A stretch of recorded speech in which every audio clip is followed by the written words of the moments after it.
সূরা আর রহমান নাজিল হলো, এত চমৎকার। ওরে আল্লাহ, আব্দুল্লাহ ইবনে মাসউদ রাদিয়াল্লাহু তাআলা আনহু উনি মধুর কণ্ঠে কোরআনের বাণী তেলাওয়াত করে। নবীজি বলতেছো, আব্দুল্লাহ ইবনে মাসউদ তুমি আমাকে একটু কোরআন পড়ে শোনাও, তোমার কণ্ঠের তেলাওয়াত শুনলে দাউদ নবীর কথা আমার মনে পড়ে যায়। এ আমার ভাইয়েরা, আরে আব্দুল্লাহ ইবনে মাসউদ রাদিয়াল্লাহু আনহু বলতেছি, ইয়া রাসূলুল্লাহ, এই যে সূরা আর রহমান নাজিল হইল, আমাকে একটু অনুমতি দেন, আমি আল্লাহর ঘরের সামনে মুলতাজামে যাইয়া আর রহমানের সূরাটা পড়ে আরববাসীদেরকে শুনাই দিয়েছি। জোরে কান সুবহানাল্লাহ। মুলতাজাম হলো কাবা শরীফের দরজা, আর কর্নারে আছে হাজরে আসওয়াদ পাথর। এই হাজরে আসওয়াদ পাথর এবং কাবা ঘরের দরজা, এই দুইটার মাঝখানে যে জায়গা, কাবা ঘরের সঙ্গে লাগানো দেওয়াল, ওই জায়গার নাম হলো মুলতাজাম। হাদিসে পাকে নবীজি বলেন, এমন কোন দোয়া মুলতাজামে হয় নাই যেই দোয়া আজ পর্যন্ত কবুল হয় নাই। তার মানে হলো ওই মুলতাজামে কেউ যে যদি কোনো দোয়া করে, যে দোয়া করবে সেই দোয়া আল্লাহর দরবারে কবুল হইয়া যাবে। গেছেন নাকি মুলতাজামে?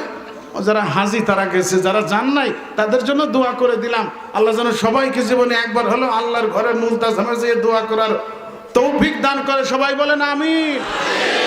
আমার ভাইয়েরা বলতেছি, ইয়া রাসূলুল্লাহ আমাকে একটু পারমিশন দেন, আমি ওই মুলতাজামে যেই আর রহমান সূরাটা পাঠ করে মক্কাবাসীকে শুনাই দিয়েছি। জোরে কও সুবহানাল্লাহ। নবী বললেন, ও আব্দুল্লাহ ইবনে মাসউদ, কেবল হলো 53 জন আমরা মুসলমান হয়েছি, চতুর্দিক দিয়ে কাফের আমাদের শত্রু, তোমার উপরে তো হামলা আসবে, অত্যাচার শুরু হয়ে যাবে।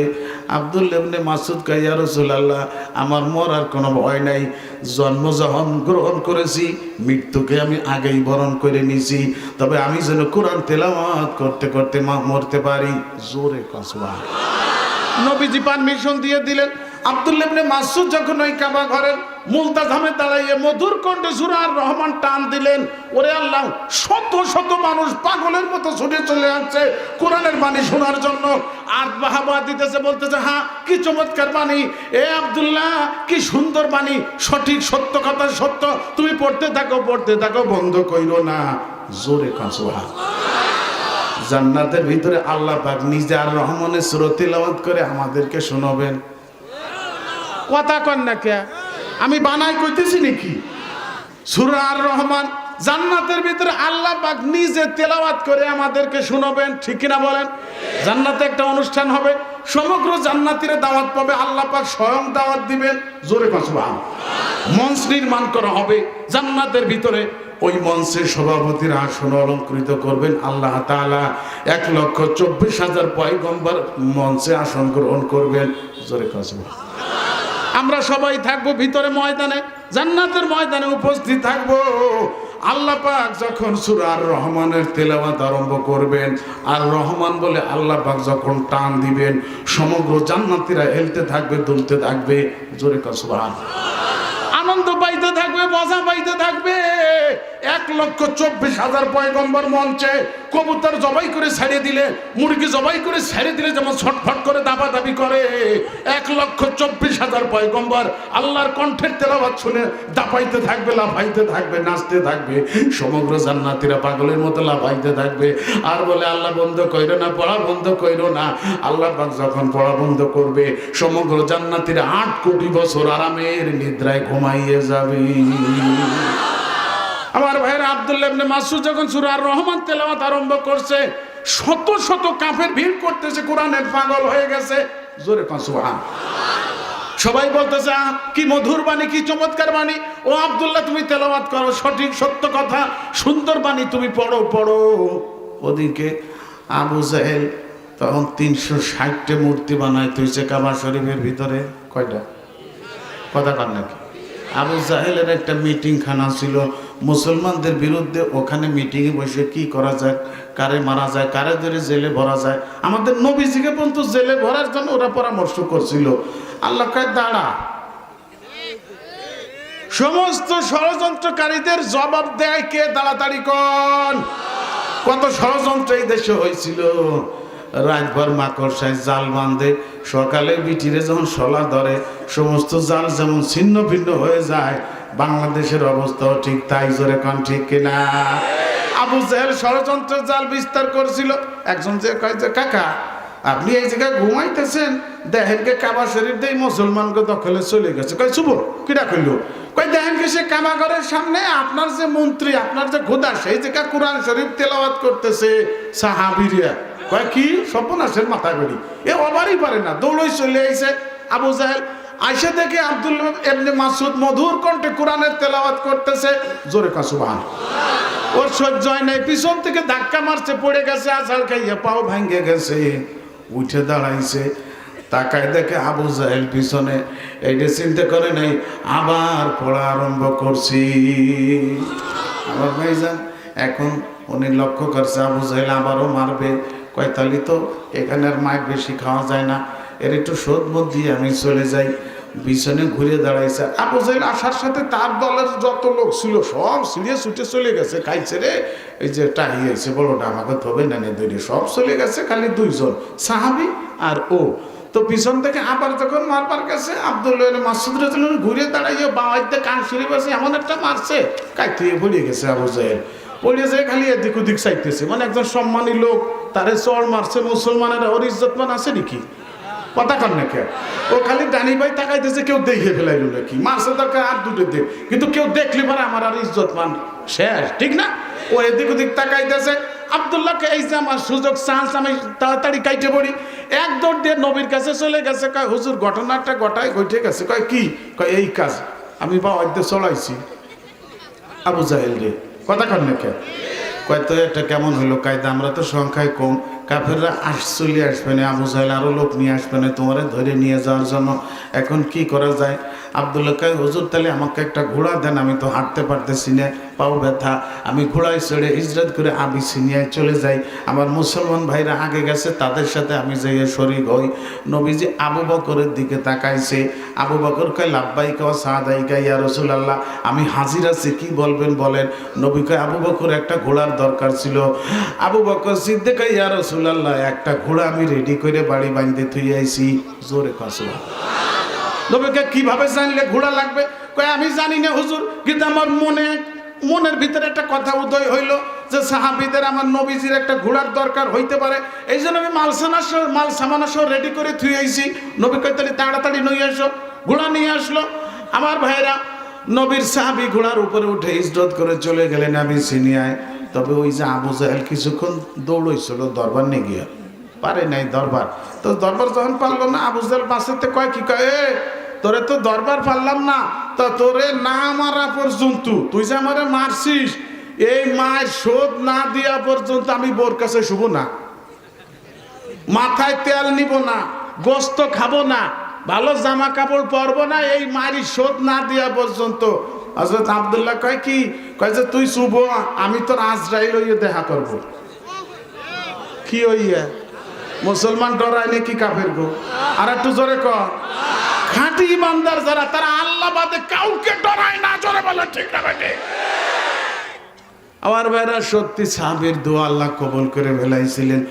বদরের যুদ্ধের দিন আব্দুল্লাহ ইবনে মাসউদ আবু জাহেলের কল্লা কাটি মুখে যা বলছে আল্লাহ কবুল করে ফেলাইছে। জোরে কোন ঠিক কিনা?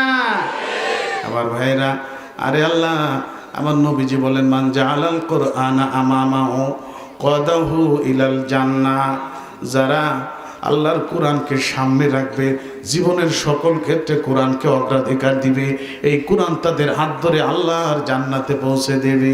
জোরে কা সুবহানাল্লাহ। আমার নবীজি কোরআন নিয়ে আসছেন, কোরআন নিয়ে চলে গেছেন আর রাইখে গেছে। আর একটু জোরে কোন, কিয়ামত পর্যন্ত থাকবে। এই কোরআনকে যারা বুকে ধারণ করবে, কোরআনকে যারা মহব্বত করবে, এই কোরআন তাদের রাহবারি করে আল্লাহর জান্নাতে পৌঁছাবে।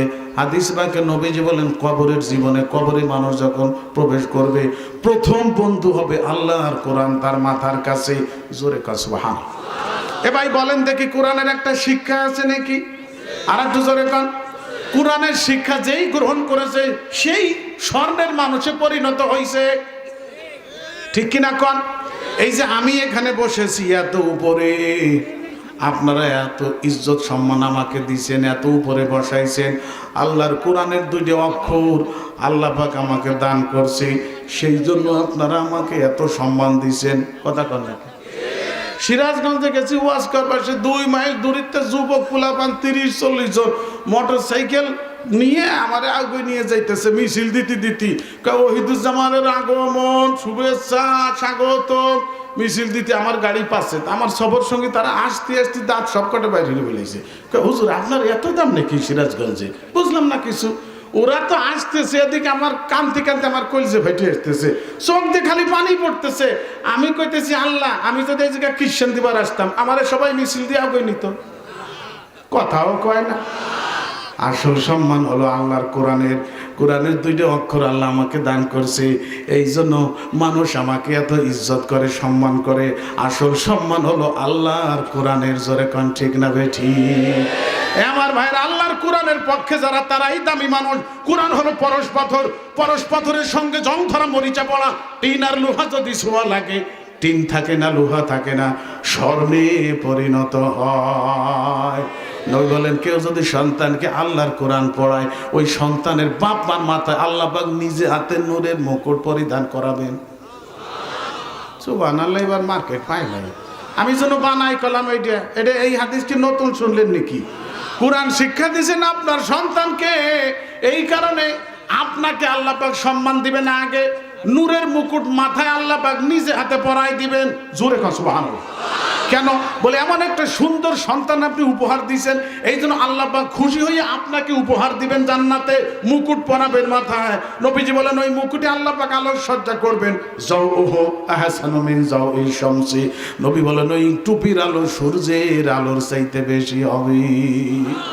আমার ভাইরা, পক্ষান্তরে যারা বাচ্চাকে আল্লাহর কোরআন পড়ায় না, ওরে আল্লাহ, সেই সমস্ত সন্তান দুনিয়াতে মানুষ হবার পরেও অমানুষ। জোরে কোন ঠিক না বেঠি? তার বাস্তব প্রমাণ আপনারা দেখেন। মাদ্রাসায় কোরআনের হাফেজ তৈরি হয়, আলেম তৈরি হয়, কারি তৈরি হয়।